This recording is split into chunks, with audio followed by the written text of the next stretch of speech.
தன்னோட முதல் படத்திலேயே படுதோல்வியை சந்திச்ச நம்ம தமிழ் நடிகர்கள் யாரெல்லாம் உங்களுக்கு தெரியுமா? அதுவும் தளபதி விஜயோட நாளைய தீர்ப்புலாம் படாத அசிங்கமே கிடையாது. லிஸ்ட்ல நம்ம ஃபர்ஸ்ட் பார்க்க போறது அருண் விஜய். நடிகர் விஜயகுமாரோட மகனா தமிழ் சினிமாக்குள்ள அறிமுகமானவர் தான் அருண் விஜய். அப்பாவோட இன்ஃபுளுன்ஸை பயன்படுத்தி ஈஸியா சினிமாக்குள்ள வந்துட்டாரு.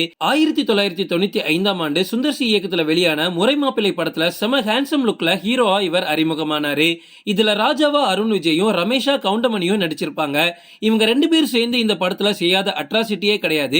எல்லாமே கொஞ்சம் நஞ்சமே கிடையாது, ஓவரா பண்ணிருப்பாங்க. இருந்தாலும் அருண் விஜயோட முதல் படமான இந்த படம் வசூல் ரீதியா படுதோல்வியை சந்திச்சிச்சு. ஆனா அது எதையுமே பொருட்படுத்தாம அன்னையில இருந்து இன்னைக்கு வர நல்ல நல்ல கதைகளை தேர்ந்தெடுக்கணும், எப்படியாவது என்ன ஒரு முன்னணி நடிகரா நிலைநிறுத்தணும் அப்படின்னு அருண் விஜய் போராடிட்டு தான் இருக்காரு. லிஸ்ட்ல நம்ம அடுத்து பார்க்க போறது விக்ரம். ஒவ்வொரு படத்துலயும் ஏதாவது ஒரு வெரைட்டி காட்டணும் அப்படின்னு ரொம்ப மும்முரமா இருக்கக்கூடியவர் தான் இந்த விக்ரம். அதனாலேயே நிறைய வெறித்தனமான படங்கள்லாம் இவர் நடிச்சிருக்காரு. இவர் ஹீரோவா 1990ல வெளியான என் காதல் கண்மணி படத்துல தான் அறிமுகமாகிறாரு. இதுல ஒரு செயின் ஸ்மோக்கரா விக்ரம் நடிச்சிருப்பாரு. ஹீரோயின் ஹேமாவை துரத்தி லவ் பண்ணிட்டு இருப்பாரு. இதுல விக்ரம் எப்படி அவரோட புகைப்பிடிக்கக்கூடிய பழக்கத்தை விட்டுட்டு ஹேமாவை கல்யாணம் பண்ணாரு அப்படின்றது தான் படத்தோட கதை. இந்த படத்தோட கதையில எந்த ஒரு சுவாரஸ்யமும் இருக்காது. இதனாலேயே வசூல் ரீதியா பயங்கர ஃபிளாப் ஆயிடுச்சு. இருந்தாலும் அடுத்தடுத்த படங்களை விக்ரம் ரொம்ப கவனமா தேர்வு செஞ்சு இன்னைக்கு ஒரு டாப் ஸ்டாரா இருக்காரு. லிஸ்ட்ல நம்ம அடுத்து பார்க்க போறது நடிகர் விஜய். தமிழ் சினிமாவோட பாக்ஸ் ஆபீஸ் நாயகனா இன்னைக்கு ஒரு ரவுண்ட் கட்டிட்டு இருக்கக்கூடிய விஜய் ஆரம்ப காலத்துல பல தோல்விகளை சந்திச்சவரு.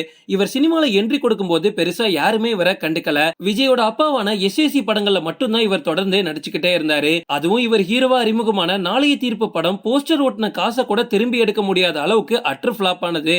இந்த படத்துல விஜய் நடிக்கிறது அவ்வளவு மோசமா இருக்கும். எந்த ஒரு அனுபவமே இல்லாத விஜய் முதல் படத்திலேயே தட்டு தடுமாறி தான் நடிச்சாரு. இந்த மூஞ்சியெல்லாம் யார் பாப்பா, இந்த மூஞ்சிக்கு ஹீரோ ஒரு கேடா அப்படின்னு நிறைய பேர் கேலி கிண்டல்கள்லாம் செஞ்சிருக்காங்க. இருந்தாலும் அடுத்தடுத்த படங்கள்ல தெல்ல தெளிவா பண்ணி இன்னைக்கு விஜயோட உச்சத்தை யாராலையுமே தொட முடியாது. விஜயை பத்தி சிம்பிளா சொல்லணும் அப்படின்னா சக்சஸ்னா இப்படி இருக்கணும்டா அப்படின்னு சொல்லலாம். லிஸ்ட்ல நம்ம அடுத்து பார்க்க போறது ஹரிஷ் கல்யாண். இவர் சிந்து சமவெளி அப்படின்ற ஒரு சர்ச்சைக்குரிய படத்துல தான் நடிச்சு தமிழ் சினிமாக்குள்ள அறிமுகமானாரு.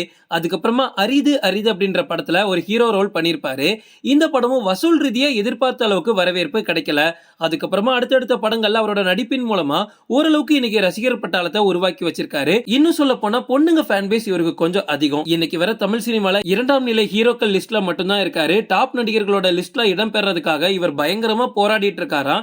நிறைய படத்துல கமிட் ஆகி இப்ப வெறித்தனமா நடிச்சிட்டு இருக்காருன்னு சொல்றாங்க. பார்க்கலாம் வெயிட் பண்ணி. லிஸ்ட்ல நம்ம அடுத்து பார்க்க போறது நடிகர் கவின். சீரியல் நடிகரான கவின் 2017ஆம் ஆண்டு வெளியான சத்திரியன் படத்துல ஒரு துணை நடிகரா நடிக்கிறதுக்கு வாய்ப்பு கிடைச்சிச்சு.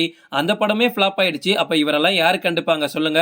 அதுக்கப்புறமா 2019ஆம் ஆண்டு வெளியான நட்புனா என்னன்னு தெரியுமா அப்படின்ற படத்துல ஹீரோவா என்ட்ரி கொடுத்தாரு. இவருக்கு ஜோடியா ரம்யா நம்பீசன் இந்த படத்துல நடிச்சிருப்பாங்க.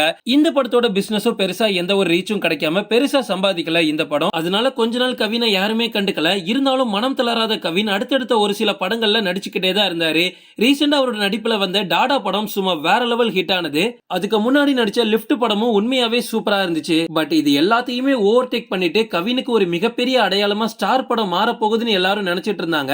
ஆனா அந்த படம் ரிலீஸ் ஆகி ஃபிளாப் ஆயிடுச்சு. எதிர்பார்த்த அளவுக்கு அதுல வெற்றி கிடைக்கல. இருந்தாலும் கவின் மனம் தளராம எப்படியாவது டாப் லிஸ்ட்ல வரணும் அப்படின்னு தொடர்ந்து நடிச்சுக்கிட்டே இருக்காரு. சோ இன்னைக்கு நம்ம தலையில வச்சு தூக்கி கொண்டாடிட்டு இருக்கக்கூடிய நிறைய நடிகர்களோட முதல் படம் பயங்கர ஃபிளாப்பா தான் இருக்கு. அது எல்லாத்தையும் ஃபேஸ் பண்ணிட்டு தான் அவங்க இன்னைக்கு இந்த இடத்துல இருக்காங்க. யாரு ரேஸ்ல ஃபர்ஸ்ட் ஆரம்பிக்கிறான்னு முக்கியமே இல்ல, பினிஷிங் லைனை யாரு ஃபர்ஸ்ட் வந்து தொடரான்றது தான் முக்கியம். இன்னைக்கு இருக்கக்கூடிய ஸ்டார்ஸ் எல்லாமே ஆரம்பத்துல படாத அசிங்கங்களே கிடையாது. சோ நீங்களும் உங்க லைஃப்ல ஏதாவது அசிங்கத்தை சந்திச்சிட்டு இருந்தாலும் கவலைப்படாதீங்க, ஒரு நாள் உங்களுக்கும் வெற்றி கிடைக்கும். ஓகே ஃப்ரெண்ட்ஸ், இதோட நான் இந்த வீடியோ முடிச்சுக்கிறேன். இன்னொரு இன்ட்ரெஸ்டிங்கான வீடியோல நம்ம சந்திக்கலாம். Stay tuned.